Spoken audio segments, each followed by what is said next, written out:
ఇక breaking news Guntur జిల్లా తాడేపల్లిలోని ముఖ్యమంత్రి మంత్రుల నివాస ప్రాంతంలో ఉద్యోగాల పేరిట దందాలు నిర్వహిస్తున్నారు దుండగులు.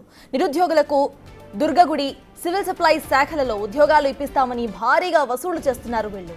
కొందరు ప్రశ్నించగా తమ వెనుక జనసేన మంత్రి ఎంపీ ఉన్నారంటూ బుకాయిస్తున్నారు కూడా.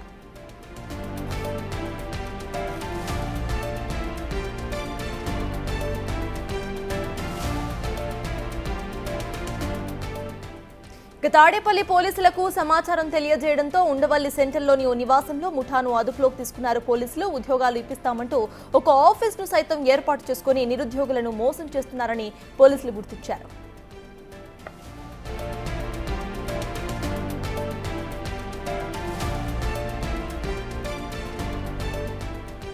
ఇప్పటికే ఉద్యోగాల పేరిట దందాలు చేస్తున్న ఒక ముఠాను పట్టుకున్నారు పోలీసులు. దీనికి సంబంధించిన అప్డేట్స్ మా ప్రతినిధి సాయిశంకర్ అందిస్తారు. సాయిశంకర్, చెప్పండి, అక్కడ ప్రశ్నించగా జనసేన ఎంపీ తమ వెనక ఉన్నారు అంటూ కూడా కమెంట్ చేయడం మనం చూస్తున్నాము. అండ్ ఆఫీస్ ని సైతం ఏర్పాటు చేసుకున్నారు. అసలు అప్డేట్స్ ఏంటి? పోలీసులు ఏమంటున్నారు?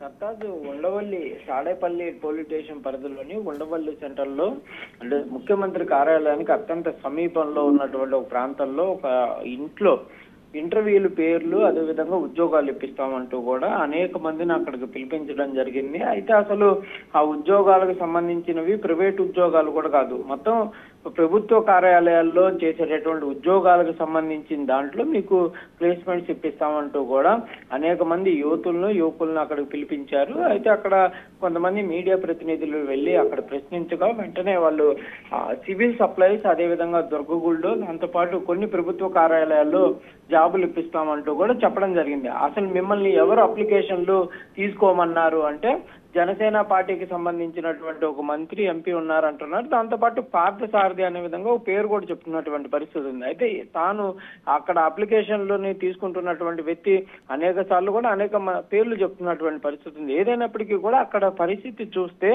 ఎవరైతే నిరుద్యోగులు ఉంటారో వాళ్ళని క్యాష్ చేసుకునేటటువంటి పరిస్థితి అయితే క్లియర్ గా కనిపిస్తున్నటువంటి పరిస్థితి ఉంది. ప్రభుత్వ ఉద్యోగాలతో అత్యంత కీలకంగా వాళ్ళు అక్కడ మోసం చేస్తున్నటువంటి పరిస్థితి ఉంది. వందలాది మంది కూడా నిరుద్యోగులు అక్కడికి రావడం జరిగింది. వారికి సంబంధించినటువంటి సర్టిఫికేట్లు అన్ని కూడా తీసుకొని వచ్చారు.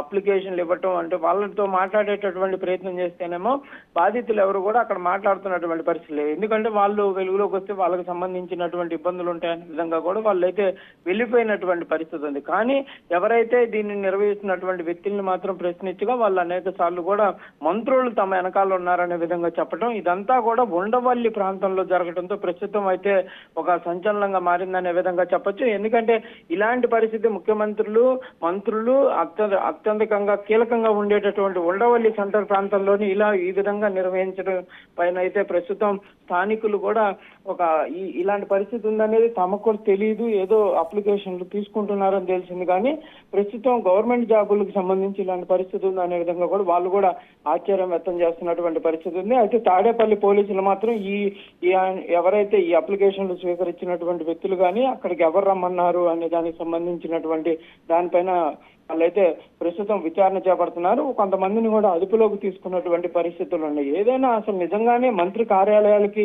తెలిసి ఈ సంఘటన జరిగిందా, లేకపోతే వీళ్ళు డబ్బులు ఉద్యోగాల పేరుతో డబ్బులు ఏమన్నా మోసం చేసేటటువంటి ప్రయత్నం చేశారా అనే కోణంలో అయితే ప్రస్తుతం విచారణ సాగుతుంది. అసలు ఆ జనసేన మంత్రి కానీ జనసేన ఎంపీ ఎవరు అనే దానికి సంబంధించినటువంటి అంశాలపైన కూడా పోలీసులు అయితే దృష్టి పెడుతున్నారు. సత్తా అయితే సాయి, వీళ్ళ వలలో అసలు ఎంతమంది స్టూడెంట్స్ చిక్కుకున్నారు అండ్ ఇప్పటి వరకు అసలు ఎంత డబ్బులు కలెక్ట్ చేశారో దాన్ని రిట్రైవ్ చేసే ఆలోచనలో కూడా పోలీసులు ఉన్నారనుకోవాలా మనం? అంటే ప్రధానంగా అయితే ఇక్కడ డబ్బులు ఎంత అనేది బాధితులను అడిగేటటువంటి ప్రయత్నం చేసినా కూడా వాళ్ళు చెప్పలేదు. కాకపోతే ఈ ఉద్యోగాలు నిర్వహిస్తున్నటువంటి వ్యక్తులు మాత్రం కొంత సమాచారం అయితే చెప్పడం జరిగింది. అంటే ఉద్యోగాలు ఇప్పిస్తాము, తర్వాత వాళ్ళకి తోచిన విధంగా ఇవ్వచ్చు అనే విధంగా కూడా చెప్తున్నట్టు తెలుస్తుంది. ఏదైనా అదంతా కూడా మాకు తెలియదు, మంత్రులు ఆ ఎంపీ కార్యాలయానికి సంబంధించిన వాళ్ళు తీసుకోమన్నారు, అదంతా కూడా వాళ్ళే మాట్లాడుకుంటారు, మమ్మల్ని ఓన్లీ అప్లికేషన్లే తీసుకోమంటం జరిగింది అనే విధంగా కూడా అక్కడ ఒక వ్యక్తి చెప్తున్నటువంటి పరిస్థితి ఉంది. కానీ అసలు వాళ్ళు తీసుకోమన్నటువంటి ఎవరు, మిమ్మల్ని డైరెక్ట్ గా ఎవరు తీసుకోమన్నారు ఏంటనే దానికి సంబంధించిన కోణం అయితే చెప్పట్లేదు. కానీ పోలీసులు మాత్రం క్లియర్ గా డబ్బులు ఎట్లా ట్రాన్సాక్షన్, డబ్బులు ఏమైనా తీసుకున్నారా, లేకపోతే నిజంగానే ఇదే ఏదైనా ఏజెన్సీ ద్వారా రిక్రూట్మెంట్ జరుగుతున్నటువంటి పరిస్థితి ఉందా, నిజంగానే అసలు ప్రభుత్వ శాఖలకి ఈ రిక్రూట్మెంట్ కి ఏమైనా సంబంధం ఉందా లేదా అనే కోణంలో అయితే ప్రస్తుతం విచారణ జరుగుతుంది. ఎందుకంటే ఒకళ్ళిద్దరు కాదు 50 మంది పైన అక్కడ రావడం జరిగింది. కొంతమంది ఇంకా వచ్చేటటువంటి అవకాశాలు ఉన్నాయనే విధంగా తెలుస్తుంది. వాళ్ళందరూ కూడా క్లియర్ గా వాళ్ళు చదువుకున్నటువంటి ఏవైతే ఒరిజినల్ సర్టిఫికేట్స్ అన్ని కూడా అక్కడ తీసుకొని వచ్చారు.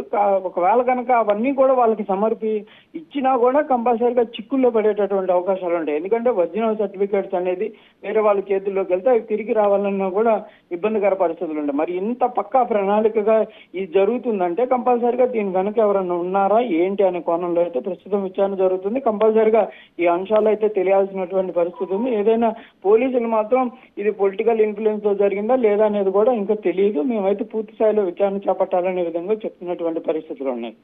Right, thank you Sai.